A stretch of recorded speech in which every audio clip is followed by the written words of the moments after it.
En manchette aujourd'hui, Sainte-Geneviève de Berthier précise sa position en lien avec le projet visant à agrandir le site d'enfouissement. Bonjour et bienvenue à votre bulletin d'information diffusé sur les ondes de CTRB, votre télévision locale et régionale, en ce 8 janvier 2025, Alain Bellumeur au pupitre.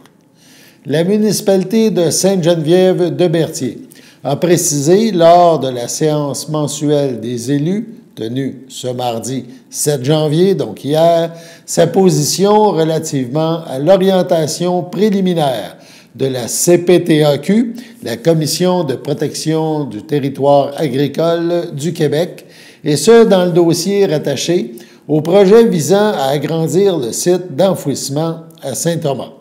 Une résolution a été adoptée à l'unanimité par les membres du conseil municipal présents lors de cette séance, le conseiller Guy Cloutier étant absent.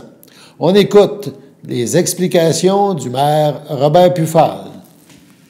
En 9.1, on a la position de la municipalité relative à l'orientation préliminaire de la CPTAQ, la Commission de protection du territoire agricole du Québec. Ça vaut à peine que je la lise. Il fallait prendre position parce que la MRC, début décembre, a passé une résolution pour aviser la CPTAQ que dans leur orientation préliminaire, ils font acte qu'il y aurait un site de moins, parce qu'il y a une demande qui a été déposée par la MRC de Joliette pour l'agrandissement du site à Saint-Thomas. Puis dans leur orientation préliminaire, la CPTAQ dit que les dépôts des Nord sont propriétaires d'un site de moindre importance, de moindre impact à Sainte-Geneviève de Berthier. Mais évidemment, ça approcherait le site, au lieu de le reculer d'1 kilomètre, ça rapprocherait le site d'à peu près 1 kilomètre derrière les maisons du Durand-Bardochette et compagnie. Puis ça rapproche des deux domaines, ça rapproche du bois. Donc, la MRC a avisé la CPTAQ que les sites d'enfouissement dans la MRC de Dautrey sont actuellement interdits, puis qu'on n'a pas d'intention de changer le schéma d'aménagement de la MRC. Donc, nous autres, on est d'accord avec l'orientation de la MRC dans ce dossier-là. Et on veut prendre position pour aviser la MRC de Dautrey, justement, qu'on est d'accord avec leur position à la MRC. Ça vaut à peine que je vous la lise. Considérant que la Commission de protection du territoire agricole du Québec a émis le 20 novembre l'orientation préliminaire relative à la demande d'exclusion numéro 446663, considérant que cette orientation préliminaire a été élaborée dans le cadre d'une demande d'exclusion déposée par la MRC de Joliette visant à permettre l'agrandissement du site d'enfouissement technique de dépôt des Nord situé dans la municipalité de Saint-Thomas, considérant que la Commission, la CPTAQ, identifie dans son orientation préliminaire un site S1 situé dans le territoire de la MRC de Dautrey à Sainte-Geneviève de Berthier comme site de moindre impact qui devrait être considéré dans le cadre de la demande d'exclusion. Considérant que notre réglementation municipale est incompatible avec l'exploitation d'un site d'enfouissement, considérant que l'option du site S1 aurait comme conséquence d'amplifier les inconvénients déjà subis par les citoyens de Sainte-Geneviève depuis plus de 20 ans, étant donné que le nouveau site se rapprocherait des citoyens, notamment du Durand-Bardochette, du domaine de Grand-Pré et du domaine d'Autrey. Considérant la résolution numéro CM 2024-12-427 de la MRC d'Autrey qui informe la Commission que le conseil de la MRC d'Autrey n'a pas d'intention de modifier son schéma d'aménagement en vue de permettre la présence d'un site d'enfouissement sur le site S1, et considérant que la municipalité de Sainte-Geneviève est parfaitement en accord avec la position de la MRC d'Autrey dans ce dossier, en conséquence, il est proposé, appuyé et résolu, que la municipalité de Sainte-Geneviève confirme à la MRC d'Autrey son accord sur l'orientation de celle-ci quant à son intention de ne pas changer son schéma d'aménagement en vue de permettre la présence d'un site d'enfouissement sur le site S1 et s'oppose implicitement à l'exploitation d'une nouvelle cellule d'enfouissement sur son territoire. Que copie de la résolution soit transmise à l'Union des producteurs agricoles, à la CPTAQ, à Dépôt Rive-Nord, à la MRC de Dautrey, à la MRC de Joliette, au ministère des Affaires municipales, au ministère de l'Agriculture et à la Direction générale de la santé publique et à la députée de Berthier, Mme Caroline Prou. Tout le monde est d'accord avec ça, proposé par M. Bayard, secondé par M. Darvaux. Accepté à l'unanimité. On demeure à Sainte-Geneviève-de-Berthier. La municipalité confirme s'associer à la ville de Berthierville et à la municipalité de l'Île-du-Pas afin d'offrir à ses citoyens un camp de jour pour les jeunes l'été prochain. Les élus ont adopté une résolution à cet effet lors de l'Assemblée mensuelle du 7 janvier dernier. Le maire Robert Pufol donne les explications pour ce partenariat. En 11.1, 15 jours, air en fête. Attendu que la municipalité de Sainte-Geneviève souhaite offrir un camp de jour municipal régulier, accessible et de qualité à ses citoyens, attendu que Air en Fête possède une expertise reconnue en matière de gestion de loisirs et une certification de l'Association des camps certifiés du Québec assurant au maximum la qualité des services offerts, attendu qu'un protocole d'attente a été préparé par Air en Fête en date du 13 décembre et que les thèmes du dit protocole sont basés sur une entente intermunicipale entre la municipalité de Sainte-Geneviève-de-Berthier, la visitation de l'Île-du-Pas et la ville de Berthierville. En conséquence, il est proposé, appuyé et résolu, que le conseil municipal de Sainte-Geneviève mandate Air en Fête pour la gestion de la programmation, de la planification, de l'organisation et de la coordination, de la gestion des ressources humaines, de la gestion des ressources financières, la gestion des ressources matérielles, la gestion des communications et la promotion du camp de jour estival 2025. Le conseil municipal autorise Mme Caroline Benjamin, directrice générale adjointe et chargée de projet, à signer pour et au nom de la municipalité le protocole d'entente à intervenir entre la municipalité et Air en Fête. L'an passé, au printemps, on a eu beaucoup de citoyens qui sont venus nous demander, on était toujours tributaire de Berthierville. C'est évident et c'est normal que Berthierville desservait ses citoyens. Les classes restantes, ils ouvraient à une date précise. Là, tout le monde se lance le même matin, puis il n'y avait pas de place pour tout le monde. De mémoire, je pense que l'an passé, on a eu 29 enfants qui ont participé au camp de jour de Berthierville. Puis nous autres, notre demande est autour de 60 enfants. Fait qu'il y avait beaucoup de grands-parents qui mettaient l'épaule à la roue. Puis beaucoup de citoyens qui étaient mécontents, puis qui sont venus nous voir au printemps, puis ça n'a pas de bon sens. Bon. Fait que, on a fait tous les efforts nécessaires. On a pensé même à partir le camp de jour individuellement à l'école Sainte-Geneviève. Puis après ça, quand on a communiqué avec Air en Fête, en passant, c'est une compagnie qui est très, très reconnue à travers le Québec. Je pense qu'ils en font 60 ou 70 camps de jour à travers le Québec. Montréal, à Deux-Montagnes, à Sorel, il y en a puis, on a pensé à le faire tout seul, mais par souci d'économie, si on grossit le nombre, évidemment, eux autres, ils ont des prix un peu plus bas parce qu'il y a plus d'enfants. Donc, on a parlé à l'Île-du-Pas en partant, parce que l'Île-du-Pas était un peu dans la même situation que nous autres. Ils étaient beaucoup tributaires de l'île Saint-Ignace puis de Berthierville. Il y avait même des enfants qui se ramassaient à l'air de là, eux autres qui ont sauté dans le bateau, c'est sûr, à l'Île-du-Pas. M. Goyette était bien content de notre proposition. Il embarque avec nous haut la main. Il y en a une vingtaine d'enfants à l'Île-du-Pas. Nous autres, on a une soixantaine, fait 80. Là, Berthierville, on leur en a parlé. Puis Berthierville, ils ont dit, si on se met ensemble, c'est encore mieux. On va être, nous autres, ils parlent d'autour de 120. Fait que c'est un camp de jour tripartite. Là. On fait ça, tout ensemble. Puis on va avoir à peu près 200 enfants. Puis c'est de cette façon-là qu'on a pu avoir le meilleur taux. Parce qu'il y a une économie d'échelle à faire, c'est sûr. Donc, on va avoir un camp de jour en 2025. Le protocole d'entente va se signer cette semaine ou la semaine prochaine.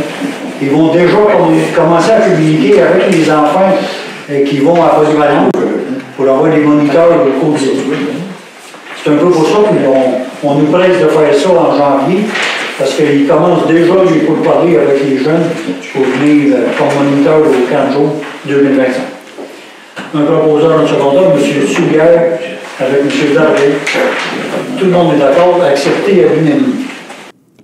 Sur ce, on passe à la pause. Votre station de télévision de Berthierville vous invite cordialement à son bingo hebdomadaire télédiffusé tous les samedis matins dès 9h30. Depuis longtemps, les fans de CTRB se divisent le joyeux montant de 600 $ chaque semaine à cette joute de bingo. N'oublions pas non plus le super bingo mensuel d'une cagnotte de 2000 $ que vous pourriez vous partager chaque premier samedi du mois. Un moment de fébrilité qui pourrait devenir payant pour plusieurs d'entre vous. Pour vous procurer ces fameuses cartes de jeu, les dépositaires participants sont à Berthierville, le dépanneur Formule 1, la station-service Armois sur le boulevard Gilles Villeneuve, le marché IGA Extra Famille Mont-d'Or sur la rue Gabrielle Brissette, le marché Métro Boucher sur la rue Notre-Dame et la pharmacie Proxime sur la rue Frontenac. À Saint-Ignace de Loyola, le dépanneur Proxy sur la rue de la Traverse, la boucherie Aldo sur le rang Saint-Michel. C'est donc un rendez-vous hebdomadaire chaque samedi matin à 9h30 sur les ondes de CTRB, votre télévision locale et régionale, celle-ci toujours en haute définition. Toute l'équipe de CTRB vous remercie de votre fidélité et vous souhaite bonne chance.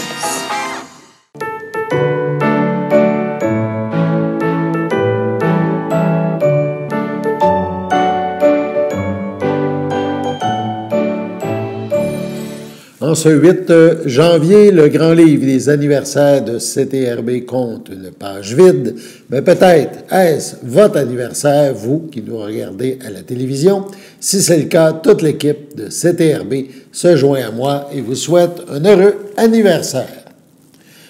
Le documentaire réalisé par Félix Rose, La bataille de Saint-Léonard, relate un événement important du Québec dans les années 70, événement qui a amené en 1976 à la création de la loi 101.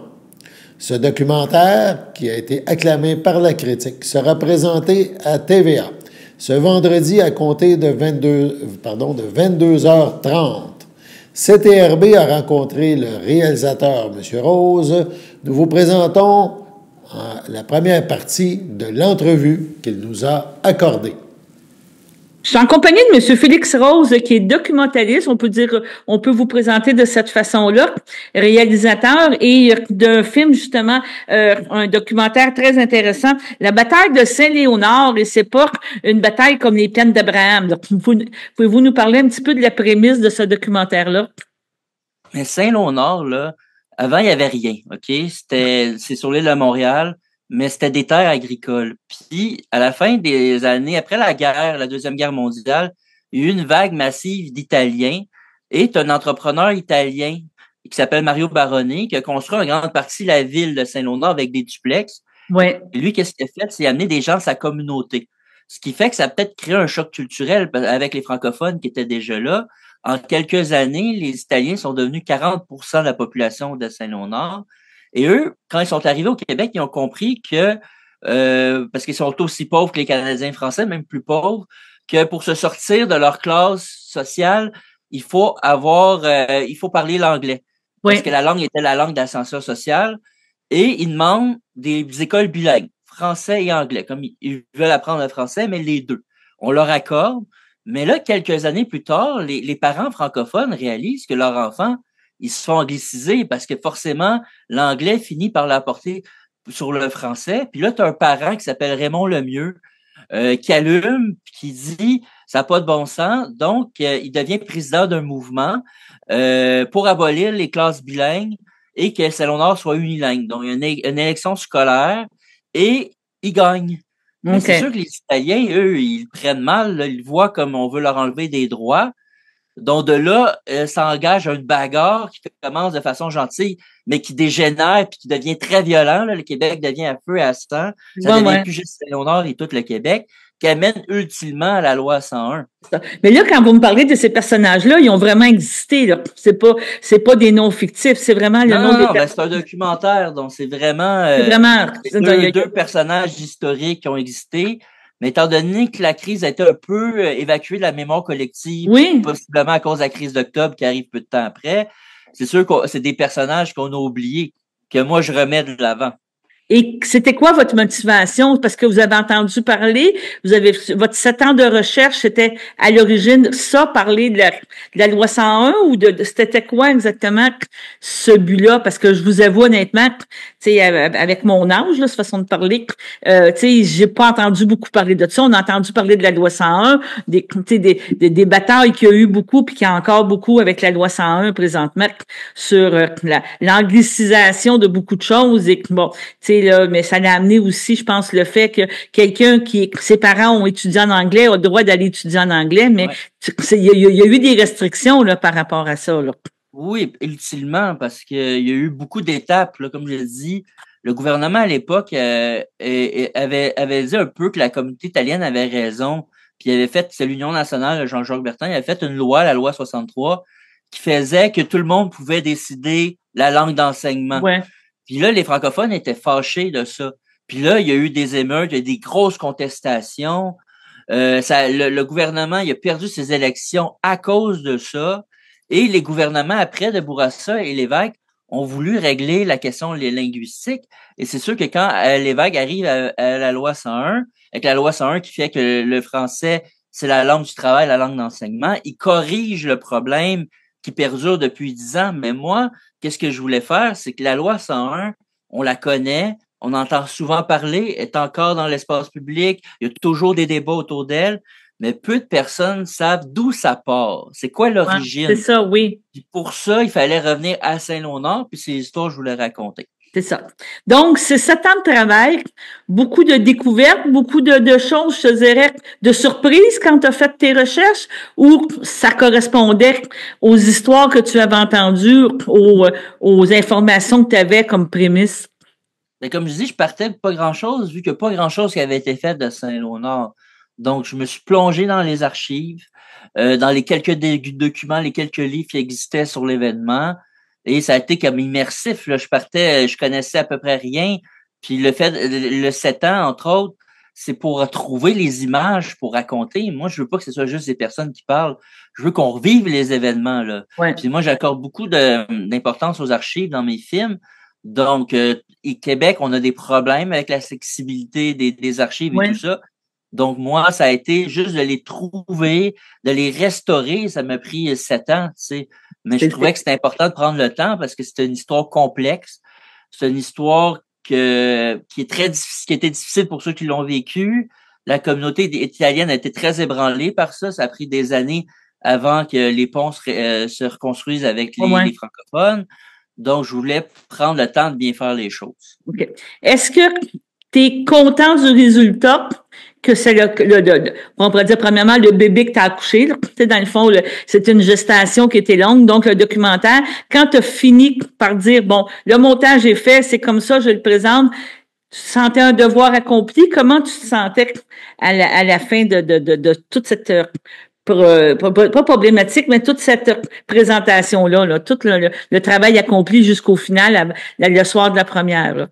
Ah, mais moi, j'étais fier, là, comme je dis. Oui, moi, écoute, tu sais, vu que j'ai pu prendre le temps de bien faire les choses, tu sais, ça a été 6 mois de montage avec le monteur Michel Giroux. Tu sais, moi, j'ai le sentiment qu'on est allé au bout de cette histoire-là et qu'on a fait le meilleur film possible avec le matériel qu'on avait. Et je suis fier du film et la réaction, je suis très content de la réception. Tu sais, un documentaire, c'est difficile là, de sortir en salle. Nous, on est sortis un peu partout au Québec. Le film était très longtemps à l'affiche. Il y a eu un succès critique. Donc, non, moi, pour moi, c'est mission accomplie.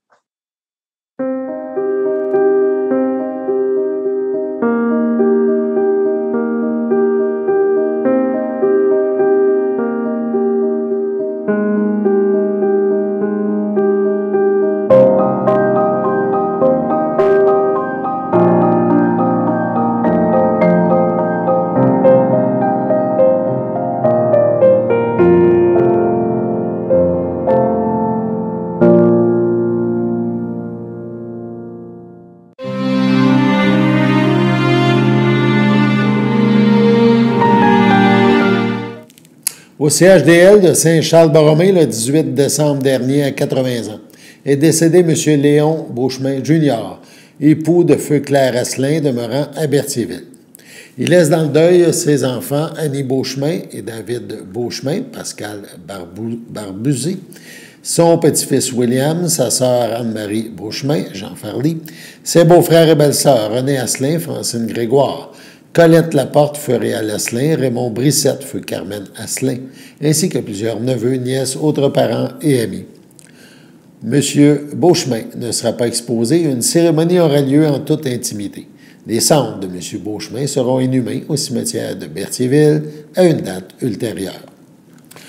Au château Champlain, à Berthierville, le 11 décembre dernier, à l'aube de ses 80 ans, est décédée Mme Diane Sylvestre, époux de feu Gérald Villandré, demeurant à Berthierville, native de Saint-Barthélemy.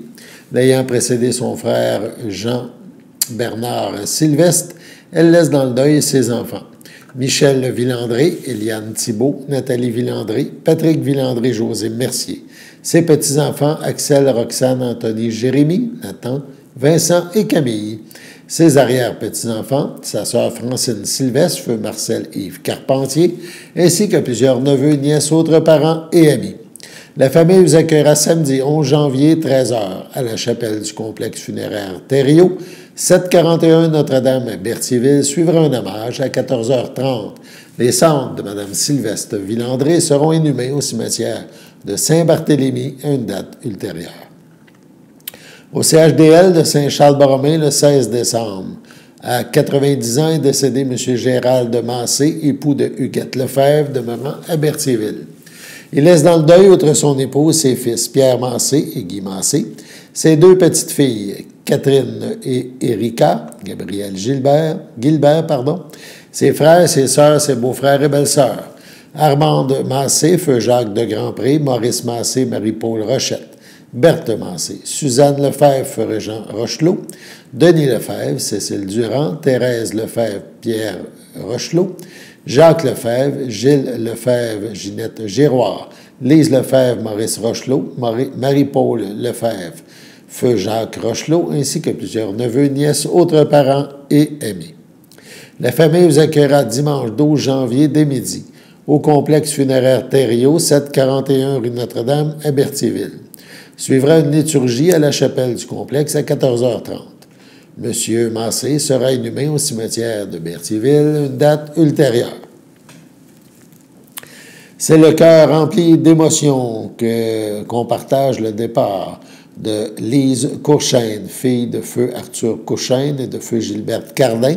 Elle a rejoint les Étoiles le 27 décembre dernier à 74 ans. Elle était native de la Visitation de l'île du Pas.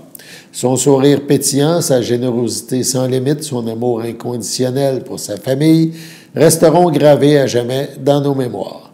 Elle laisse dans le deuil ses filles, Julie Blais-Éric, Marie-Hélène Blais-Yann McGee, ses petits-enfants, Marianne et Rose-Marie Jean, Yami et Fée McGee, ses frères, ses sœurs, ses beaux-frères et belles-sœurs, Paul Courchaine, Jocelyne, Jacinthe Courchaine, Laurent Courchaine, Marie-France, Mario Courchaine, Luce Julien, France Courchaine, Robert Roch, Jolène Saint-Martin, feu Rénal Courchaine, ainsi que plusieurs neveux, nièces, autres parents et amis. Les hommages auront lieu en toute intimité avec les proches le 17 janvier prochain. Si vous désirez rendre un dernier hommage à Mme Courchaine, un don à la Société d'Alzheimer du Québec serait apprécié. Au CHDL de Saint-Charles-Borromée, le 15 décembre à 82 ans, est décédé M. Normand Courchaine, époux de feu Diane Courchaine, demeurant à Berthierville, autrefois de Saint-Ignace de Loyola. Lui a précédé son fils Marco. Il laisse dans le deuil ses filles, Sophie Courchaine, Alain Gervais, Chantal Courchaine, Jacques Guillemette, Sonia Courchaine, Daniel Pellerin, ses petits-enfants, Kevin Courchaine-Barthes, Kelly Gladu-Courchaine, Jérémy Sarrazin, Joël Sarrazin, Anthony Pellerin, Christelle Thibodeau et Véronique Courchaine, ses trois arrière-petits-enfants, ses sœurs, son frère, ses belles-sœurs et son beau-frère, Denise Courchaine, feu Robert Guévremont, Nicole Courchaine, feu Jean-Nil Laforêt, Bertrand Courchaine, Odile Sylvestre, Yvette Courchaine, Jean-Guy Plouffe, Colette Courchaine, feu Armand Thibault, ainsi que plusieurs neveux, nièces, autres parents et amis. La famille tient à remercier le personnel de la Villa Royale à Berthierville, ainsi que ceux du CHDL pour les bons soins prodigués à M. Courchaine. La famille vous accueillera samedi 18 janvier 11h au complexe funéraire Thériault à Berthierville. Suivra un hommage au salon à 14h. M. Courchaine sera inhumé au cimetière de Saint-Ignace à une date ultérieure. Au CHDL de Saint-Charles-Borromée, le 20 décembre, à 78 ans, est décédée Mme Ginette Champagne, épouse de Luc Brissette, demeurant à Berthierville. Elle laisse dans le deuil, outre son époux, ses enfants. André Brissette, Geneviève Saint-Amour, Patrick Brissette, Ariel Brissette, Patrick Langevin, ses petits-enfants, Félix Brissette, Isaac et Nathan Saint-Amour, Élie et Noah Langevin, ses frères, sœurs, beaux-frères et belles-sœurs, Diane Champagne, Daniel Champagne, François Champagne, Luc Champagne, Laurent Brissette, Marie Pamphili, Francine Grégoire, Pierrette Brissette, Michel Audette, Régent Brissette, Lisiane Valois, Lise Brissette, Florent Branconnier, Gisèle Brissette, Pierre Gendron, Marcel Brissette, Michel Manègue, Feu Gilles Brissette, ainsi que plusieurs neveux, nièces, autres parents et amis. La famille vous accueillera samedi 18 janvier dès 12h30 en l'église de Sainte-Geneviève de Berthier. Suivront les funérailles à 14h30 le même jour. Sur ce, passons à la météo.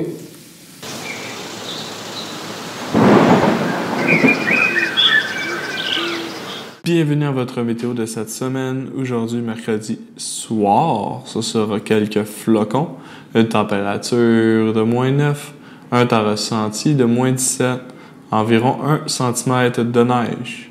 Mercredi nuit, ce sera quelques flocons, une température de -8, un temps ressenti de -15, environ 1 cm de neige. Jeudi matin, ce sera plutôt nuageux. Une température de -7, un temps ressenti de -14. Jeudi après-midi, ce sera plutôt nuageux. Une température de -3, un temps ressenti de -9. Jeudi soir, ce sera nuageux avec éclaircies. Une température de -5, un temps ressenti de -11. Jeudi nuit, ce sera un ciel variable. Une température de -9. Un temps ressenti de -15. Et voilà, c'était tout pour votre météo. Au nom de toute l'équipe, nous vous remercions de suivre les bulletins d'information de CTRB au quotidien, des nouvelles qui vous concernent, qui vous touchent. Alain Bellumeur, au pupitre, au nom de toute l'équipe, on vous remercie et on se retrouve demain.